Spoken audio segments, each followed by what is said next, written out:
Alright, welcome to part 2 of Attacking Basics, which is all about attacking from the outside. If you remember in part 1, I went through how the defense generally wants to keep the play out of the box and jam the middle to make it hard for the forwards to advance. And if the ball does go into the box from over top, the goalie should have no problems getting to it. So knowing all of that, attacking from the sides makes a lot of sense, and that's why most professional teams do it all the time. The most obvious issue is that you eventually have to get the ball back into the middle in order to score. Now, crossing the ball is the one skill that I see a lot of wingers and fullbacks not particularly good at, and the problem usually stems from two common issues. The first and most common issue is that they tend to wait too long. In this clip, it isn't as close as it looked. Right here you can see the defenders getting as deep as the ball carrier, and they're already turned up field so that they can get a good view of any incoming runners. The goalie is backing up into his box and he'll be responsible for anything close to the 6. You can see that there's a nice little gap between the defenders and the goalie right at that moment, but the player isn't ready to cross it just yet. He takes a touch, and you can see that by the time he's ready to cross it, the defenders have backed up right into the space that was once open. You can actually see that there really isn't much space to work with anymore, and when the cross, you can see what the winger sees. If he crosses it on this side of the defender, it's going to go right into the heart of the defense. If he crosses it on the other side, it's likely going to go directly to the goalie. Now he puts a ball in that's pretty much drive it down. The other common issue that I see a lot of is players always wanting to send the cross in high. It's not that a high cross is wrong, because sometimes it's the only way, but it's not always the best. Here we're just going to put a timer on to see how long it takes for a high cross to reach its mark. You can see that this one took just a little over a second, and when you account for reaction time and footing, the defender will probably have about a second to move. This doesn't seem like a lot of time, but on the soccer field most players can cover about 5 or 6 yards in a single second. You can see how much 5 or 6 yards means on the field.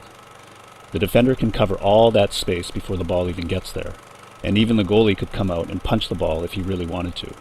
So even if you have pinpoint accuracy with your cross, just because of the time it takes to get there, the forward will most likely be at a disadvantage when the ball arrives. So if you're attacking from the outside, one thing you might want to try is crossing the ball earlier. When you watch the pros, they actually do this more often than crossing it from deep in the corners. In this clip, you can see the fullback crossing the ball just at the corner of the box, and it gets really close to being a goal. So let's look at why this worked. The first thing you'll notice is that the back four have their lines set up just inside the 18 because the play is coming from the outside. They're keeping an eye on the attackers outside the 18, but you can tell that they're also getting ready for a cross inside the box. The goalie is deep inside his box, and he's responsible for anything past the 6.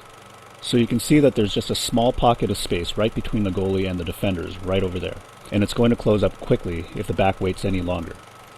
But because he doesn't wait, he's able to put it behind the defense, and the forward almost gets a piece of it. Now you probably noticed that when the ball came in, the defenders were facing a direction that they normally don't like to be facing.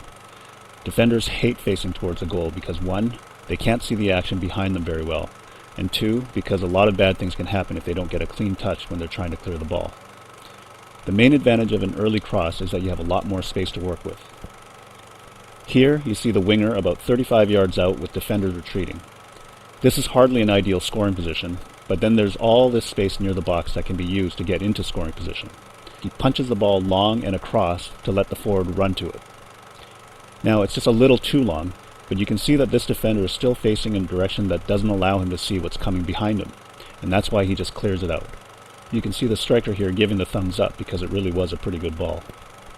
The early cross also works when you're caught deep in the corners and need to cut it back. Here, the ball goes into the corner, but the defenders are still retreating to keep up with the ball carrier. When the ball gets crossed, it's actually headed straight for the defender. But because the defender is still moving, his momentum takes him right past the ball and makes it almost impossible for him to turn and block it. Any defender who's been in this situation will tell you that it feels like your legs have been cut off because you basically have no reach. That's why you always want to cross the ball before the defense can get set. The next tip is instead of crossing the ball high, try crossing it low and hard. There are actually a lot of advantages to a low hard cross than a high cross, which I'll explain as we go. Here you see the fullback overlapping and getting ready to set up his cross. So you can see it's early enough, so the defense is still retreating, and the goalie is in his box waiting for anything in the 6. Now, if the cross comes up and over, the extra time in the air will allow the defenders to get back, or the goalie will have a lot more time to come out and get it. But if the cross comes low and hard, there's a lot less time for the defenders and the goalie to react. And because the ball is coming in hard, all sorts of crazy stuff can happen. Now let's look at that from another angle. You can see the ball coming in right along the 6-yard box. It comes in when the defender is still retreating and the goalie hasn't had time to even move off his line. Because the ball comes in so fast, it's hard for the defender to set his feet to get a good clearance. More often than not, these low hard crosses can make even professionals look like clumsy amateurs. From that angle, it looks like the goalie just had a momentary lapse of concentration, but it's all because the cross came early and low and hard. Now watch it again. You can see him setting up his cross, and the defense is still retreating. The goalie is on his line and has a good view of the action.